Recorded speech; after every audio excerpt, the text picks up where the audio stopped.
ओम प्रणाम सभी जनों का। एक बार से आपका पुनः स्वागत है, अभिनंदन है आज के इस सत्र में।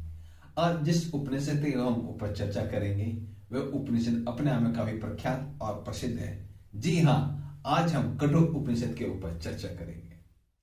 इस ये उपनिषद यजुर्वेद का उपनिषद है। इसके शब्द रचनावली पर जाएंगे तो हम पाएंगे कठ प्लस उपनिषद, कठोर उपनिषद, अर्थात इसका नाम कट शाखा से संबंध होने के कारण कठोर उपनिषद पड़ा।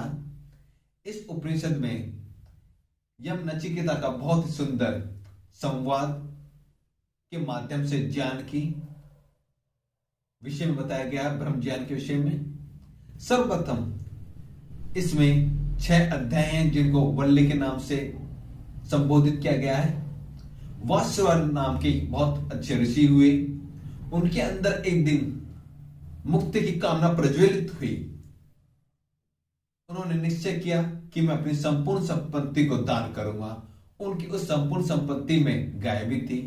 यह देख उनका एक बच्चा, एक बालक, उनका पुत्र नचिकेता ने सोचा, इन गाय जो दूध भी नहीं दे सकती, इनका दान देने से क्या लाभ, इससे तो मेरे पिताजी को पाप के भागीदार बनेंगे। उन्होंने अपने पिताजी से बोला, पिताजी आप मुझको किसे दान दोगे? बार बार निवेदन करने से उनके पिताजी ने क्रोधवश कहा, जा मैं तुझको मृत्यु को दान देता हूं। यह सुनकर नचिकेता को मृत्यु का भय हुआ। फिर अपनी समस्या का उन्होंने स्वयं समाधान किया और ज्ञात किया कि जो ये मृत्यु है ये पहले के व्यक्ति को भी आई थी और इस अब को भी आएगी और आने वाले लोगों को भी आएगी। ये ठीक उसी अन्न की तरह है जो पकता है और नष्ट हो जाता है और फिर उत्पन्न होता है। वे यमलोक की तरफ प्रस्थान करते हैं नचिकेता। यम वहां पर होते नहीं। 3 दिन वो भूखे प्यासे वहां पर उनका इंतजार करते हैं। जब यमलोक में आते हैं तब नचिकेता को के विषय में जानकर वे उनके पास आते हैं और बोलते हैं, मैं आपको 3 वरदान देता हूं, मांगिए आपको क्या वरदान चाहिए। सर्वप्रथम नचिकेता अपने पिता के लिए वरदान मांगते हैं कि मेरे पिता क्रोध रहित रहे और प्रसन्नचित हो जाए। फिर दूसरे वरदान में वो मांगते हैं, मुझे स्वर्ग साधक अग्नि के विषय बताइए, जिसको जानकर व्यक्ति जो भय होता है मृत्यु का, जरावस्था का जो भय होता है, उससे तर जाता और अमरत्व की प्राप्ति कर लेता है। यम फिर उस नचिकेता को स्वर्ग साधक अग्नि के विषय में संपूर्ण ज्ञान देते हैं। ऐसे साधक को प्राप्त कर, ऐसे जिज्ञासु देखकर यम इतने प्रसन्न होते हैं और कहते हैं, आज से जो ये स्वर्ग साधक अग्नि है ये नचिकेता अग्नि के नाम से ही संसार में प्रख्यात होगी। अब ये नचिकेता अग्नि क्या है? मुख्यतः इसमें 3 आश्रमों का, संधियों का और उनके कर्म का वर्णन किया गया है। ये 3 आश्रम कौन कौन से हैं? ब्रह्मचर्य, गृहस्थ और वानप्रस्थ। जो एक दूसरे से मिलते हैं, जो एक दूसरे की संधि है, उसको संधि का नाम दिया गया है। जब ब्रह्मचर्य से गृहस्थ और गृहस्थ से वानप्रस्थ आते, जो कर्म की जाती है उनको कर्म की संज्ञा दी गई है। जो इस तरह से इसको जान लेता है वो शोकाकुल अवस्था से तर जाता है। इन 3 अग्नि से गुजर के जो चक्र बनता है, जो जीवन क्रम बनता है, उसे ब्रह्म यज्ञ कहलाता है। वे जो इसको अग्नि को जान लेता है उसे परम शांति का अनुभव होता है। फिर तीसरे वरदान में नचिकेता यम से मांगते हैं कि मृत्यु के पश्चात क्या होता है। सुनने में आता है कि मनुष्य मर जाता है और सुनने में आता है मनुष्य जीवित रहता है, उसकी आत्मा की क्या अवस्था होती है। नचिकेता के ये प्रश्न जानकर यम बोलते, ये बहुत ही गूढ़ रहस्य है, सूक्ष्म से सूक्ष्म, अणु से अणु है, यह हर किसी के लिए नहीं है। इसके बदले में तुम मुझसे 100 आयु के पुत्र, पौत्र, स्त्रियां, एक छत्र विश्व में राज, घोड़े, हाथी, स्वर्ण मुद्राएं, ऐश्वर्य, जो कुछ मांगना चाहते हो सब मांगो, बस इस ज्ञान को मत जानो, सारे भोगों को जानो। इसका प्रत्युत्तर देते हुए नचिकेता कहते हैं कि जो भोगे आपने मुझे बताया उसके लिए तो जीवन भी कम है। क्यों? उन भोग के माध्यम से बार बार मृत्यु और जीवन के कर्म में मनुष्य योनि में, व्यक्ति योनियों में आता रहेगा, उसे मुक्ति प्राप्त नहीं होगी। और जो ये जानकर भी उन भोगों में लिप्त होता, उनसे बड़ा नीच व्यक्ति कौन है? जब नचिकेता के ये दृढ़ संकल्प को जब सुनते हैं तो वो उनको उस तीसरा वरदान देते हुए बताते हुए कहते हैं कि द्वितीय वल्ली में उससे वर्णन करते हैं कि दो तरह के मार्ग होते हैं, श्रेय मार्ग और प्रेय मार्ग। श्रेय मार्ग होता है आपका श्रेष्ठ मार्ग और प्रेय मार्ग होता है आपका अविद्याजनित मार्ग। इसमें भोगों की तरफ लिप्त होता है व्यक्ति और सृष्टि के पूर्ण क्रम में बार बार आता जाता है मनुष्य योनि में। और श्रेय मार्ग होता है वो धैर्य वाला मार्ग होता है, जिसमें साधन किए जाते हैं आत्मुक्ति के लिए, मोक्ष के लिए। बताते हुए कहते हैं कि बुद्धि से जो बच्चा है धन के मोह में दूसरी कोई और बात सोच नहीं सकता, संप्राय नहीं करता, यही लोग है, बस इस जीवन चक्र में आता रहता है। अर्थात चार्वाक अर्थात भोगवादी प्रवृत्ति के विषय बताया कि भोगों में लिप्यमान रहता है। संप्राय से यहां क्या भाव है? संप्राय से भाव है जो साधना यम नियम आसन प्राणायाम प्रत्याहार धारणा ध्यान समाधि धीर व्यक्ति द्वारा किए जाते हैं मोक्ष प्राप्ति के लिए,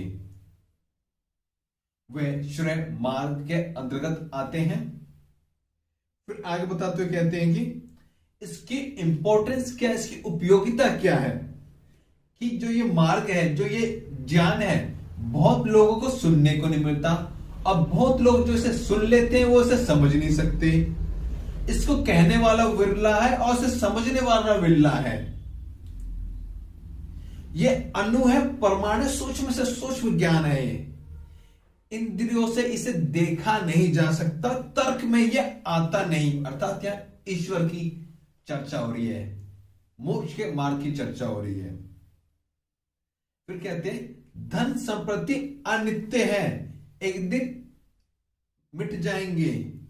वस्तु स्वयं अध्रुव है, अस्थिर है। वो ध्रुव और स्थिर को मतलब उस परमपिता परमेश्वर को कैसे आपको प्रदान कर सकती है? ब्रह्म कैसे प्राप्त हो सकता है? वो अस्थिर माध्यम से। फिर आगे बताते हुए कहते हैं नचिकेता की तारीफ करते हुए हम कहते हैं तूने कामनाओं को पूर्ण करने की उमंगों को, पुत्रेषणा को त्याग दिया है। धनी होने के कारण जो सम्मान समाज में मिलता है, वित्तेषणा उसको त्याग दिया है। कभी समाप्त ना होने वाला कर्म कांड लोकेशना उसको त्याग दिया, सब छोड़ दिया है। तू सुपात्र है, इसलिए ये जान मैं तुम्हें प्राप्त देता हूं। उस ईश्वर के विषय बताते हैं, उसके दर्शन अति कठिन है। वे गूढ़ से गूढ़ बड़ा रहस्य है। वे सबसे पुरातन है, सबसे पहले काल का आ रहा है। अध्यात्म योग से ही उसे प्राप्त कर सकते हैं। अब अध्यात्म योग क्या है? अध्यात्म योग से यह तात्पर्य है जो इंद्रियां हैं वे जो अपने विषयों की तरफ अग्रसर होती हैं, उनको उनके विषयों की तरफ ना ले जाके आत्मा की तरफ उसका मुख मोड़ दिया जाए कि वो आत्मा को जाने। यह अध्यात्म योग के विषय से आप उसको जान सकते हैं। फिर आगे बताते हुए कहते हैं कि मैंने जो तुझे ज्ञान दिया है सारा, इसमें तुम्हें मनन करना है, सर्वप्रथम श्रवण करना है, मनन करना है, फिर निध्यासन करना है। फिर इसके आगे बताते हैं जिस परम पद का सब वेद वर्णन करते हैं, सब तब जिसको पुकारते हैं, जिसको जानने के लिए ब्रह्मचर्य का आचरण करना पड़ता है, वह शब्द ओम है। तस्य वाच परनव, उस ईश्वर को यहां ओम से संबोधित किया गया है। यह एक अक्षर, यही ब्रह्म है। इसको जानकर सब कुछ प्राप्त हो जाता है। यही दुनिया का सर्वश्रेष्ठ सहारा है और सर्वश्रेष्ठ और अंतिम सहारा है। अब आत्मा का वर्णन करते हुए कहते हैं कि आत्मा क्या है? आत्मा न उत्पन्न होता है ना वो मरता है, वह अजन्मा है, नित्य है, पुरातन है। शरीर के मरने से वह नहीं मरता। जो व्यक्ति ये सोचते हैं कि उसने आत्मा को मार दिया और जो ये सोचते हैं कि आत्मा मरने से मर जाता, दोनों ही उस आत्मा को नहीं जानते। फिर आत्मा और परमात्मा के संबंध में विषय बताते हैं कि जीवात्मा सूक्ष्म अणु है, परमात्मा अणु से भी अणु है, अर्थात सूक्ष्म में भी सूक्ष्म है। वो स्थूल सूक्ष्म में नहीं रह सकता, सूक्ष्म स्थूल में रह सकता है।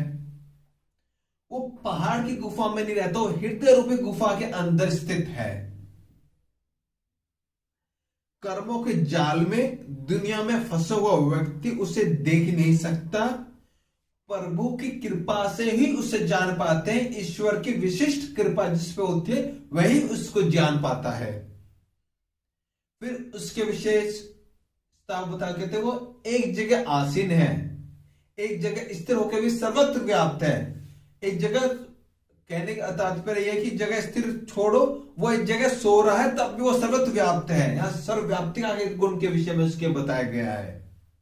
वह हर जगह पहुंच जाता है। फिर कहते हैं आत्मा बड़े भाषणों से नहीं, तर्क वितर्क से नहीं मिलता। जिसको ये वर लेता है उसको ही ये प्राप्त होता है। अब तृतीय खंड में बताते हुए कहते हैं, इसमें कर्म कांड ज्ञान कांड में भेद व ज्ञान कांड के स्वरूप के विषय में बताते हैं। बोलते हैं ब्रह्मवेत्ता लोग कहते हैं कि पंच आग्नि पंच यज्ञ कर्म कांड है, और जो नचिकेता अग्नि है जिसके विषय में यम ने नचिकेता को ज्ञान दिया है, ये ज्ञान कांड है। इन दोनों के बीच का जो भेद है वे छाया और आतपसा अंतर है। बस अपने दृष्टिकोण से दोनों ही रित का पान करने की कोशिश करते हैं। रित का मतलब है निर्क्षेप सत्य। एक सत्य होता साक्षेप, एक होता रित निर्क्षेप, जो परिस्थिति के अनुकूल भी एज इट इज ही रहता है। जज आदि में आदि लगे हुए सोचते हैं कि इसके कारण से कर्म कांड के माध्यम से भव सागर से प्राप्त हो जाएंगे। वो अंधकार में, क्योंकि उसको प्राप्त करने का एकमात्र माध्यम ये ज्ञान कांड है, जिसको नचिकेता त्रिनचिकेता अग्नि के विषय में के रूप से संबोधित किया गया है। फिर बहुत सुंदर उदाहरण के माध्यम से समझाया कि आत्मा रति है, शरीर रथ है, इंद्रिया घोड़े हैं, मन लगाम है और बुद्धि सारथी है। मन आत्मा और इंद्रिया एक साथ काम करते हैं तब भोक्ता कहलाते हैं। अब आगे बताते हुए कहते हैं जो विज्ञान रहित अर्थात जिसने आत्मा का मन से अयुक्त रहेगा, जिसका उसकी इंद्रिया वश में नहीं रहती, उसके घोड़े विश्व की तरफ भागते हैं, इंद्रिया अपने विश्व की तरफ भागती है। अब विज्ञान सहित विषय में बताते हुए कहते हैं जिसकी मन आत्मा से जुड़ा रहता है, उसकी इंद्रिया, उसके घोड़े उसके वश में रहते हैं, वह संसार रूपी मार्ग से पार हो जाता है। फिर ब्रह्म के दो विषय बताए हैं इन्होंने, दो रूप बताए, व्यक्त अव्यक्त। व्यक्त वो है जिसमें महत्व आता है, जिसको विकृति या विकार भी कहते हैं। अव्यक्त कहते हैं सत्य रज तमोगुण की अवस्था को, साम्य अवस्था को बोलते हैं। व्यक्त से परे अव्यक्त है और अव्यक्त से परे पुरुष है और पुरुष से अव्यक्त वह ईश्वर है और वो अंतिम ज्ञान है, अंतिम सीमा है ज्ञान की, उससे ऊपर कोई भी ज्ञान नहीं है। ज्ञानी व्यक्ति को चाहिए मन को एकाग्र कर आत्मा में लीन कर दे, आत्मा के साथ जोड़कर ज्ञान आत्मा को महान आत्मा से और महान आत्मा को शांत आत्मा से जोड़ दे। अर्थात जब आत्मा का ज्ञान हो जाता है व्यक्ति को, ज्ञान आत्मा कहलाती है। जब ज्ञान आ जाता है आत्मा तो महान हो जाती है, तो उसको महान आत्मा कहते हैं। जब महान हो जाती है तो उसमें शांति अवस्था आती है, तो शांत आत्मा के रूप में उनको संबोधित किया है। या आत्मा के विकास के 3 क्रम बताए हैं। अब चतुर्थ वल्ली में अंतर्मुख होकर ब्रह्म के दर्शन होते हैं, इस विषय बताया है। सर्वप्रथम स्वयंभू ईश्वर ने इंद्रियों को इस प्रकार बनाया कि बाहर की तरफ उनका मुख बाहर के विषय की तरफ लीन होती है वो, परंतु धीर व्यक्ति, साधन व्रत व्यक्ति उसके मुख को आत्मा में मोड़ देते हैं। फिर आगे बताते कहते हैं जीवात्मा मधु को चखने वाला है।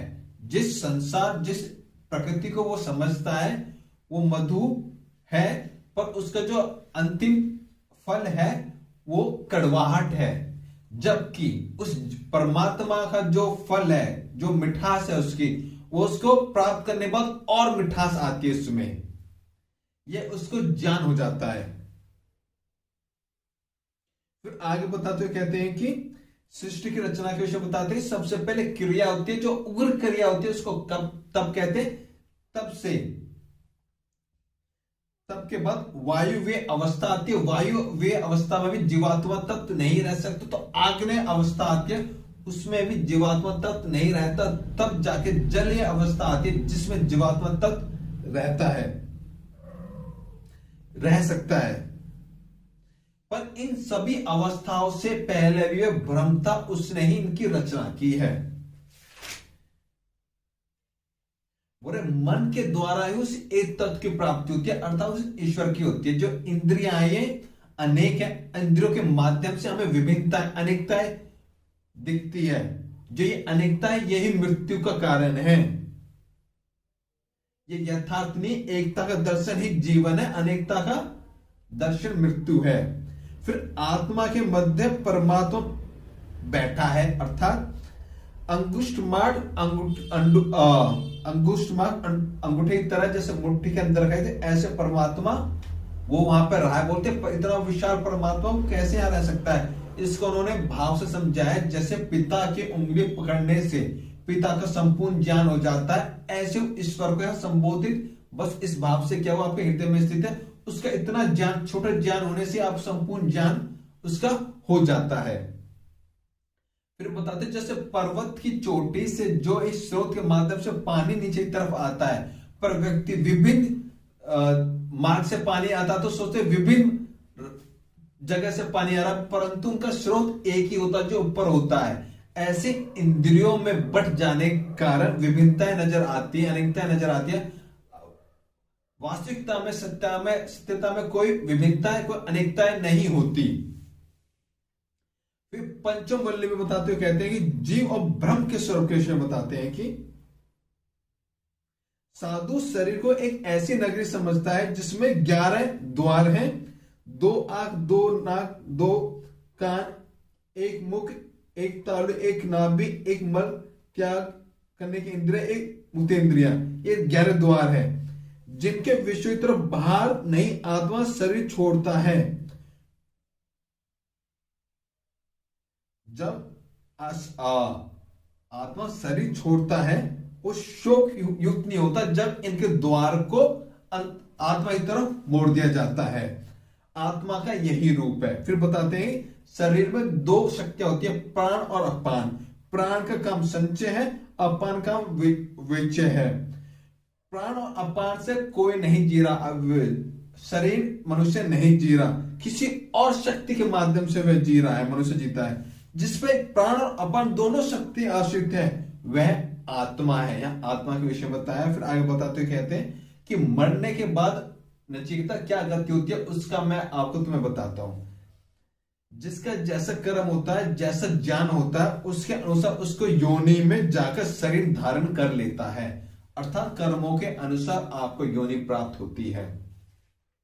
अब परमात्मा के स्वरूप के विषय बताते हुए कहते हैं कि वायु प्रत्येक के भीतर वर्तमान है, फिर भी उसने प्रत्येक रूप के अनुरूप अपना रूप बना लिया है। ठीक उसी प्रकार वह परमात्मा सभी भूतों के अंदर वही अंतरात्मा है, पर उसने अपने आप को अलग अलग दिखा रखा है।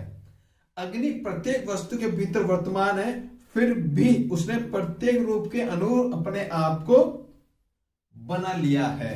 ऐसे सभी भूतों में वही एक अंतरात्मा, एक परमपिता परमेश्वर है। संसार स्वच्छंद नहीं है, किसी के वश में दिखता, कोई इसका वशी है। संसार में वश करने वाला सब भूतों के अंतर आत्मा वही परमपिता परमेश्वर है। अष्टवल्ली में कहते हैं ये संसार यूं ही नहीं बना है, यूं ही प्रकट नहीं हुआ, इसका कोई प्रयोजन है। इसमें जो गति दिखाई देती है, जीवन में जो गति दिखाई देती है, संसार में जो गति दिखाई देती है, वो प्राण के माध्यम से है। प्राण गति कर रहा है। प्राण में खुद स्वयं गति नहीं करता है। जो गति देता है वो प्राण के सिर के ऊपर एक खड़ग लिए खड़ा हुआ है। जो खड़ग लिए खड़ा हुआ, जो यहाँ पे जिसको संबोधित किया वो ईश्वर के रूप में किया गया कि ईश्वर ही प्राण को चेतना दे रहा है। फिर कहते हैं इंद्रियों को स्थिर धारणा को योग कहते हैं। योग दर्शन में योगस चित्त वृत्ति निरोध का, चित्त की वृत्तियों का निरोधी योग है, जो माध्यम है आत्मज्ञान का।